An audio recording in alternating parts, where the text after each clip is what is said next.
হ্যাঁ শুভ্র ভাই, এইমাত্র রওনা দিলাম। আচ্ছা, আমি ডিএস পুলিশের অফিসে পৌঁছে ফোন দিচ্ছি। এই ভ্যান যাবে? হ্যাঁ যাব। কোথায় যাবেন? এই তো কলেজ গেট। আচ্ছা ম্যাডাম ওঠেন। ওকে, চলো।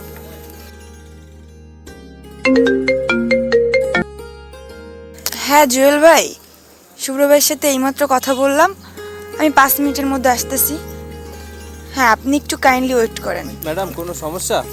ভ্যানের মতো ভ্যান চালাও। তোমার জেনে এত কাজ কি? আর একটু দূরত্ব চালিয়ে আমাকে উদ্ধার করো।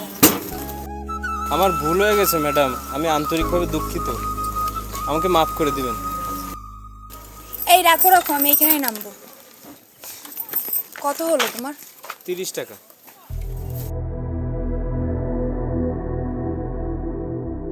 আসলে আমি আমার মানি পাসটা আনতে না ভুলে গেছি, কি যে করব। ঠিক আছে ম্যাডাম, পরে একদিন দেখা হইলে দিন। আচ্ছা, অনেক বড় উপকার করলেন আপনি আমার। Thank you so much.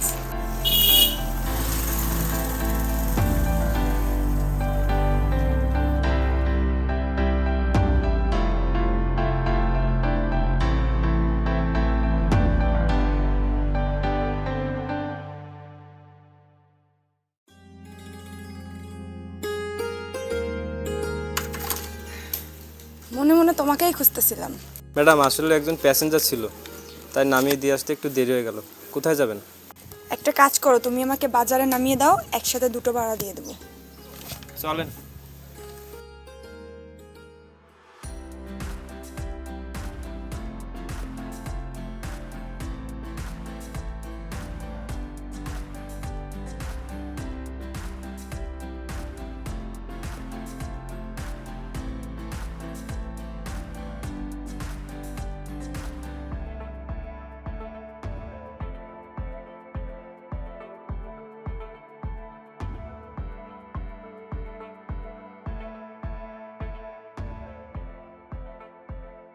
Madam এসে গেছি। হ্যাঁ, ও আচ্ছা। তোমার আগের দিনের ভাড়া আজকের ভাড়া মিলিয়ে কত হলো? 70 টাকা। ও আচ্ছা।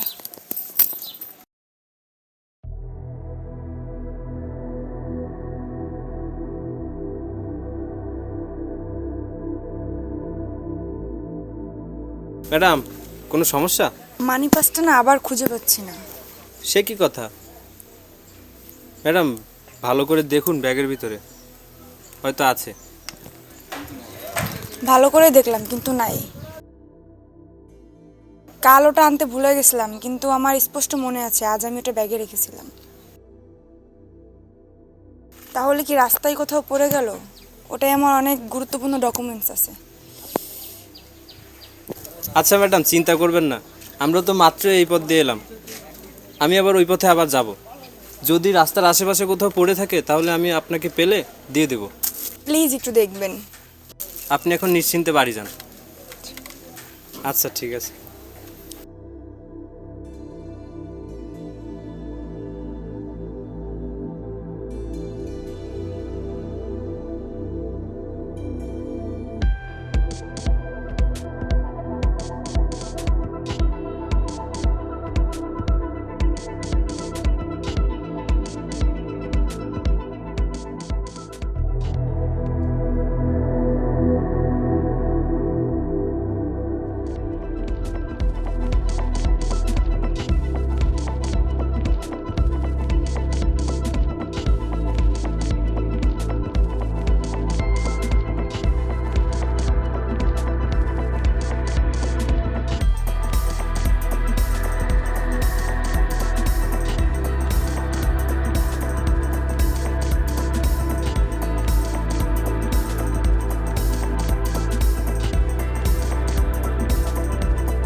ম্যাডাম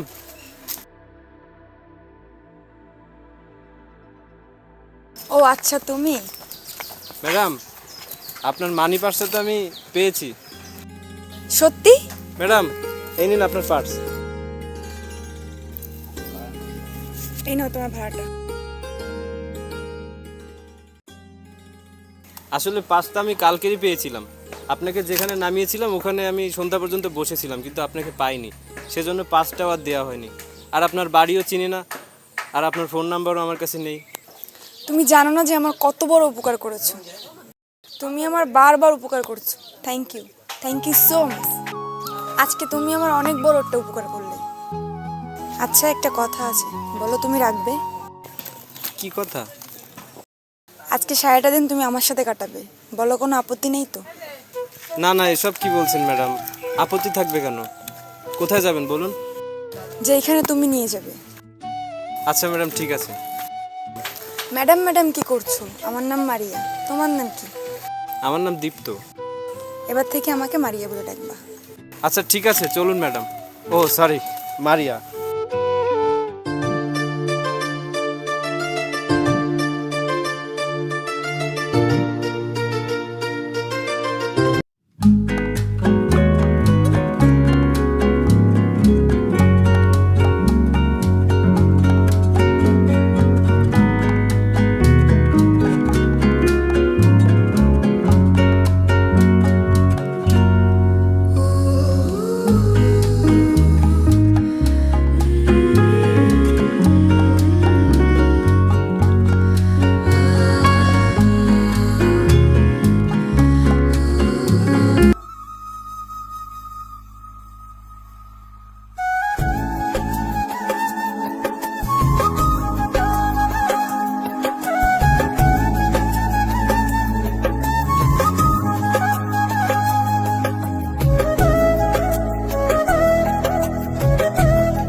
আজ সারাদিন তোমার সাথে কাটিয়ে খুব ভালো লাগলো।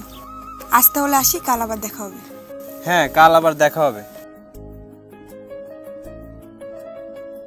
সত্যি আসবে তো? হ্যাঁ, আসবো আসবো। তোমার সাথে সারাদিন সময় কাটিয়ে আমারও খুব ভালো লেগেছে। দীপ্ত, তুমি না খুব ভালো। আচ্ছা, কাল আমাদের কোথায় দেখা হবে? এখানেই চলে এসো। আর আমরা যাব কোথায়?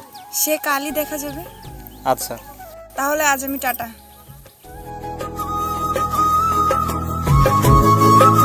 আমারও পরাণ যা চায় তুমি তাই, তুমি তাই।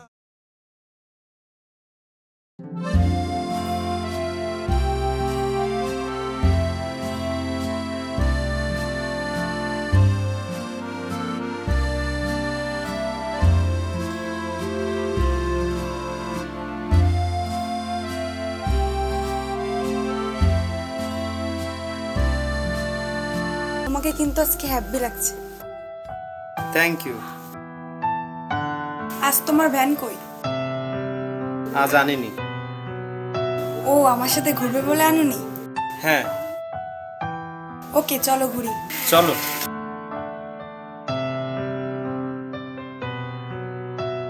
আচ্ছা দীপ্ত, তুমি তো অনেক শিক্ষিত, তো চাকরি না করে এগুলো? আর বলো না, আমাদের দেশে শিক্ষিত বেকারদের মতো অসহায় আর কেউ নেই। যাই হোক, বাদ দাও এসব কথা। চলো আইসক্রিম খাই। চলো।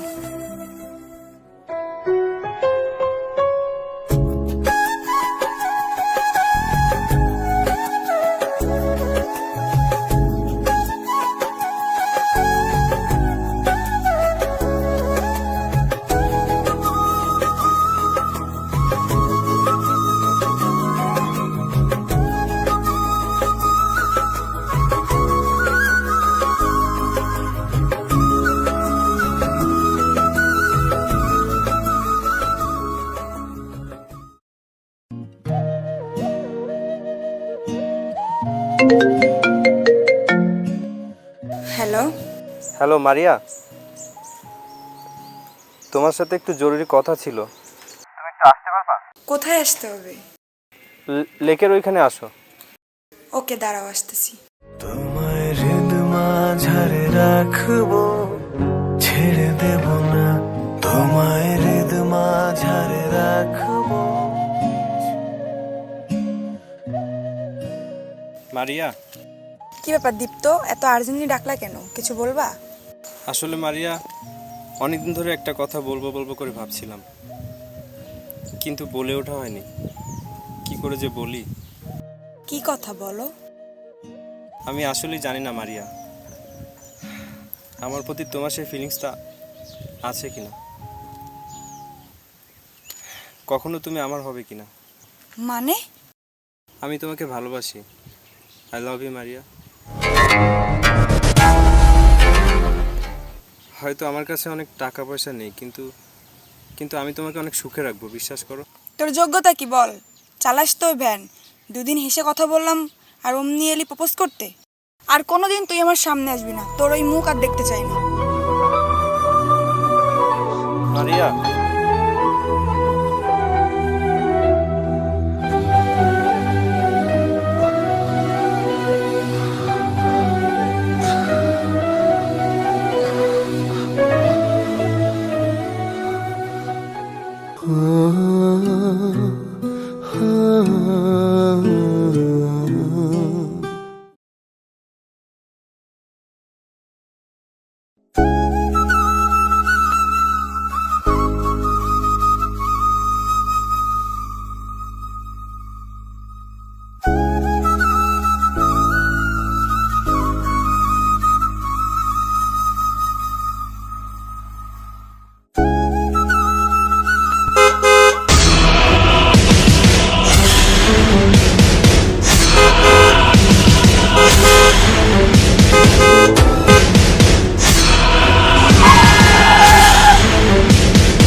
আপনি আমার ছেলের জীবনটা বাঁচালেন, কি বলে যে আপনাকে ধন্যবাদ জানাবো আমি ভাষায় খুঁজে পাচ্ছি না।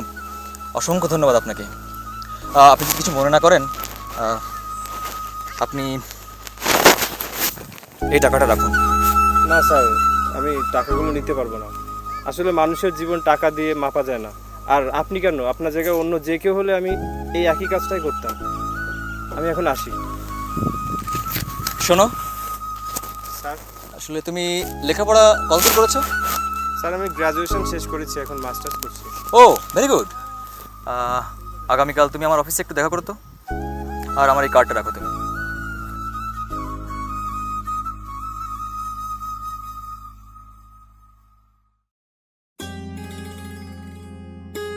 স্যার আসবো? ও তুমি এসেছো, এসো বসো। Thank you sir. আচ্ছা, তোমার নামটা তো জানা হলো না। স্যার আমার নাম দীপ্ত চৌধুরী।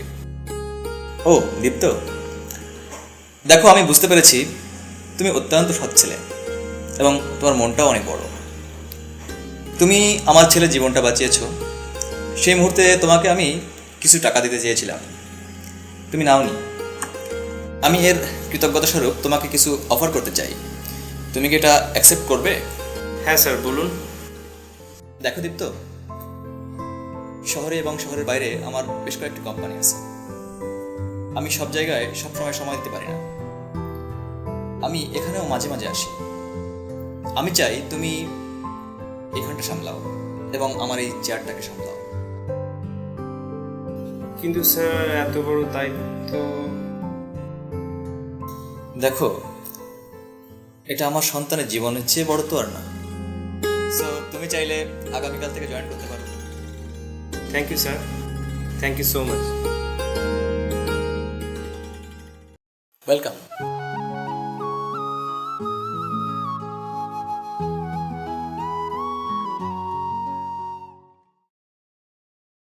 প্রীতম, হ্যাঁ কোথায় আছিস? আচ্ছা আচ্ছা আয়, আমি ওয়েট করছি।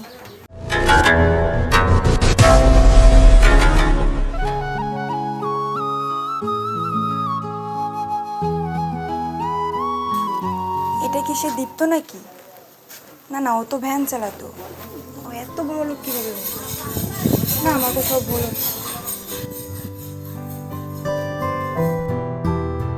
মারিয়া, ওদিকে তাকে কি ভাবছিস?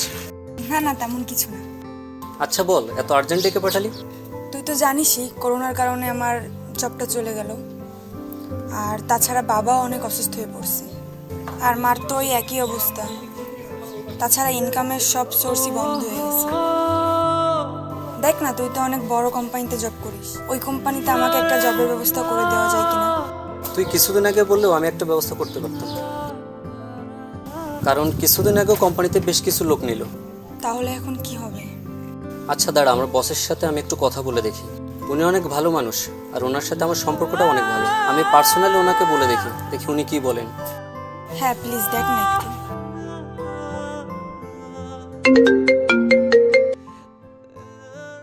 Good morning sir. Good morning. যদি কিছু মনে না করেন তাহলে একটা কথা বলতে পারি স্যার? হ্যাঁ বলুন। স্যার, আমার একটা কাছের বন্ধু করোনার কারণে ওর জবটা চলে গেছে, এবং ওর বাবা ও মা দুজনেই খুব অসুস্থ। খুবই ফাইন্যান্সিয়াল সমস্যার ভিতর দিয়ে যাচ্ছে ওরা। এবং স্যার, ও খুব ওয়েল এডুকেটেড এবং এক্সপিরিয়েন্স আছে কাজের। তো আমাদের কোম্পানি থেকে ওর জন্য একটা অপরচুনিটি দেওয়া যাবে স্যার? ওকে, কাল অফিস আওয়ারে প্রয়োজনীয় ডকুমেন্টস নিয়ে আমার সাথে মিট করতে বলবেন। Thank you sir. হয়ে গেছে, কাল সকালে অরিজিনাল ডকুমেন্টসগুলো নিয়ে স্যারের সাথে মিট করবি। থ্যাংক ইউ ভাই, অনেক বড় একটা উপকার করলি। আচ্ছা ঠিক আছে, কাল সময় মতো অফিসে চলে যাস। আমি এখন আসছি, বাই।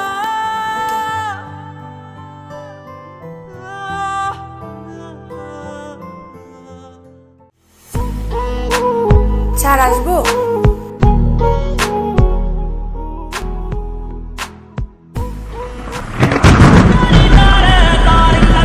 তুমি তুমি এখানে?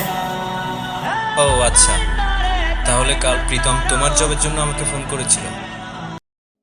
আমি তো কিছুই বুঝতে পারতেছি না। তুমি না ভ্যান চালাতে? তুমি কি ভেবেছো সারা জীবন আমি ভ্যান চালকই থেকে যাব? আমি আজ আর ভ্যান চালক নই, এই শহরের সব থেকে বড় কোম্পানির এমডি আমি। তুমি ভাবছো এটা কিভাবে সম্ভব হলো? আসলে উপরওয়ালা সবাইকে একটা সুযোগ দেয়, সেই সুযোগটা থেকে আমি বঞ্চিত হইনি। সেই সুযোগ আর কঠোর পরিশ্রম করে আজ আমি এই পজিশনে। সেদিন আমি ভ্যান চালক ছিলাম বলে তুমি আমাকে রিজেক্ট করেছিলে, আজ আমি তোমাকে রিজেক্ট করলাম। দীপ্ত, আমাকে ক্ষমা করে দাও। আমি সেদিন ভুল করেছিলাম, তোমার ভালোবাসাকে অবহেলা করে আর তোমাকে অপমান করে।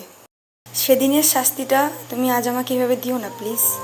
আমার এই জবটার খুব প্রয়োজন, প্লিজ প্লিজ দীপ্ত। যাদের কাছে গরিবের কোনো মূল্য নেই, আমার কাছেও তাদের কোনো মূল্য নেই। সবই স্বার্থ, বুঝলে? সবই স্বার্থ। সেদিনের পর থেকে অনেকটা দিন, অনেকটা বছর কেটে গেছে। ক্ষমা চাওয়ার জন্য অনেক দিন, অনেক বছর পড়েছিল, কিন্তু তুমি ক্ষমা চাওয়া তো দূরে থাক, একটা খোঁজ নেওয়ার প্রয়োজন মনে করনি। আর আজ তুমি তোমার স্বার্থের জন্য আমার কাছে ক্ষমা চাইছো। সবই স্বার্থ। সো তোমার জবটা আমি দিতে পারলাম না, তুমি এখন আসতে পারো। Please Dipto, please. Now get lost.